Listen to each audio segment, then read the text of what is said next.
السلام علیکم ورحمۃ اللہ۔ ایک سوال یہ آیا ہے کہ جس طرح مرد کو عورت کی طرف دیکھنا، اجنبی عورت کی طرف دیکھنا منع ہے اور جائز نہیں ہے،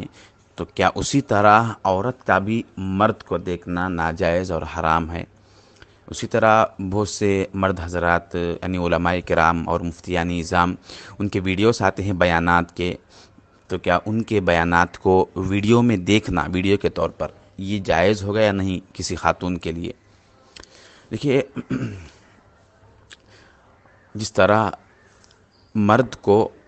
عورت کی طرف دیکھنے سے منع کیا گیا ہے، یہ حرام اور ناجائز ہے، اسی طرح عورت کا مرد کی طرف دیکھنا یہ ناجائز اور حرام نہیں ہے، یعنی عورت مرد کی طرف دیکھ سکتی۔ اگر یہ بھی حرام ہوتا تو پھر مردوں کو بھی پردے کا حکم ہوتا تھا۔ ایک حدیث شریف اس ضمن میں آتی ہے، نبی کریم صلی اللہ علیہ وسلم تشریف فرما تھے، حضرت عبداللہ ابن ام مکتوم جو نابینا تھے وہ تشریف لا رہے تھے، تو حضور کے پاس ازواج میں سے کوئی وہاں موجود تھے، یا تو ام المؤمنین عائشہ رضی اللہ عنہ تھی یا پھر ام سلمہ تھی، تو حضور نے فرمایا کہ تم اندر چلے جاؤ۔ عبداللہ ابن مکتوم نابینا تھے، تو اس لیے زوجہ محترمہ نے کہا کہ یا رسول اللہ وہ تو نابینا ہے، وہ تو مجھے نہیں دیکھیں گے، تو حضور نے فرمایا تم تو اس کو دیکھ سکتی ہو نا، اس لیے تم چلے جاؤ۔ تو اس سے بعض حضرات نے یہ بات ثابت کی ہے، بعض علماء نے، کہ عورت کا بھی مرد کی طرف، اجنبی مرد کی طرف دیکھنا جائز نہیں ہے، لیکن بہت سے اکابر محدثین نے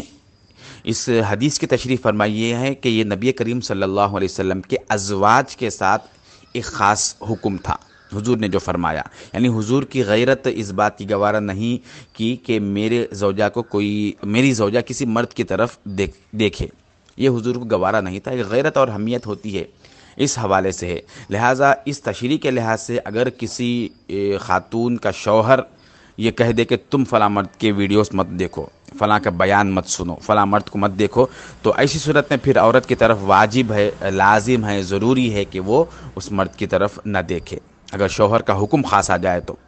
یہاں شوہر کے حکم کی وجہ سے شریعت کا حکم یہاں نافذ ہوتا ہے، عموماً شریعت کا یہ حکم نہیں ہے کہ عورت کسی اجنبی مرد کو نہ دیکھے، شریعت کا حکم نہیں ہے۔ اس کا ثبوت میں نبی کریم صلی اللہ علیہ وسلم کی ایک اور حدیث مسلم شریف میں آتی ہے کہ حضور پاک صلی اللہ علیہ وسلم نے حضرت ام المؤمنین عائشہ صدیقہ رضی اللہ تعالیٰ عنہا کو حبشیوں کا کھیل دکھا رہے تھے۔ حضرت ام المؤمنین نے تقاضا کیا کہ وہ حبشی کھیل رہے ہیں، میں بھی دیکھنا چاہتی ہوں، تو حضور نے فرمایا ٹھیک ہے دیکھو، یہ کہہ کر حضور صلی اللہ علیہ وسلم حبشیوں کا کھیل دکھا رہے تھے۔ ظاہر سی بات ہے کہ وہ حبشی جو کھیل رہے تھے،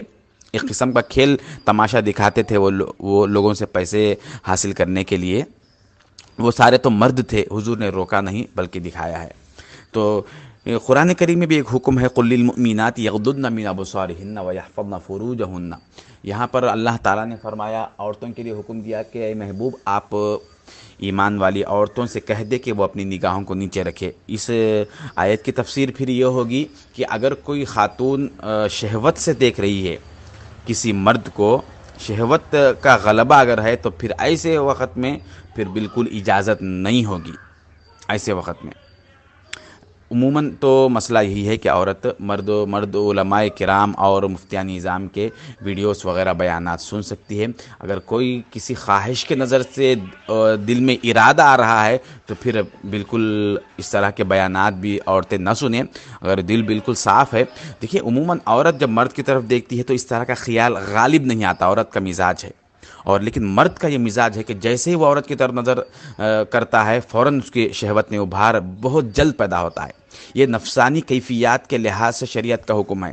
شریعت انسان کے نفس کو بالکل پہچانتا ہے، اللہ اور اس کے رسول کو معلوم ہے کہ انسان کی طبیعت میں کب نفس غالب آتا ہے، کب نفس مغلوب ہوتا ہے۔ عورت جیسے ہی ایک عام مرد کی طرف نظر ڈالتی ہے تو اس کی نظر شہوانی نہیں ہوتی، شہوت کا ابھار اتنا جلد نہیں ہوتا جس طرح مرد کی شہوت میں عجلت ہے اور جلدی ہے، لہذا اس لیے عورتوں کے لیے اس کی اجازت ہے۔